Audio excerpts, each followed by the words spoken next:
Hello. So yesterday I suggested a property Stokvel, and the example that I gave is that if 20 of us came together and we each contributed 2,500 Rand every single month, we would ultimately be collecting 50,000 Rand a month. And if you multiply 50,000 Rand by 13 months, you would ultimately get 650,000 Rand. And yes, there are apartments that are going at 650,000 Rand or even less in South Africa right now, right? So I was saying that we could actually be buying apartments every single year if we actually just came together as people. Now, obviously, because I used the word Stokvel, people are a bit confused there. And people are saying, but what if you are number 20? You have to wait for 20 years for you to be able to get an apartment. Now, I can be snacks and say, first and foremost, that's how long a bond is. But I won't do that because it's not a Stokvel in its truest form.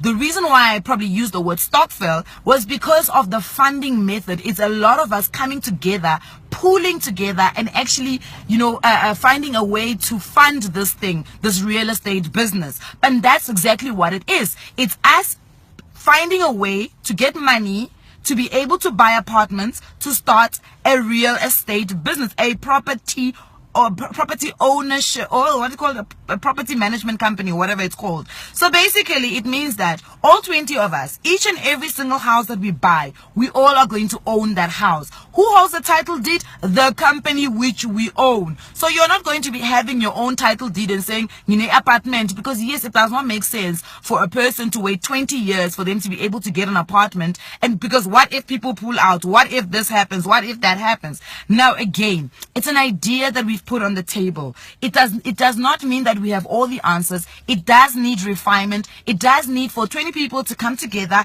and actually sit down and work out the legalities, work out how it's going to work out the memorandum, work out the quorum. There's a whole lot of stuff that still needs to be worked out. The idea is that let's drop the seed in fertile soil and see how best we can refine it and make it work, because this is how we're going to be able to build generational wealth. It's not something that is going to reap you benefits right now, but at the end of the day, some of us, or sadly not me, but a lot of people have children.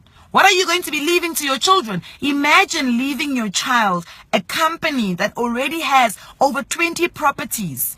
A share of a company that has over 20 properties. And by the way, if we actually do the math correctly, which I obviously didn't do, I did math of today.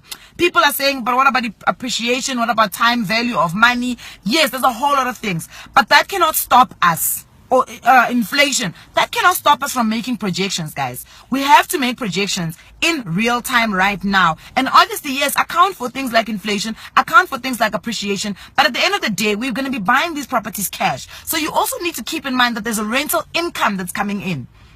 So it's not just us forking out 2.5 every single month, buying properties that are just going to sit there and chill. No, we're going to be renting these things out. And ultimately, what we're working towards is building a sustainable business. Yes, there are lots of questions, and I'm not going to dispute that. And I don't have all the answers, unfortunately, because I'm not trying to start some Ponzi scheme here. What I'm trying to do is to get people to start thinking about real estate in a different way, of how we can find a ways in which we can acquire real estate and start building sustainable businesses. So take this idea, go find a group of friends, think about it, refine it, get a lawyer involved, put together an agreement, and go out and buy properties. Guys, come on.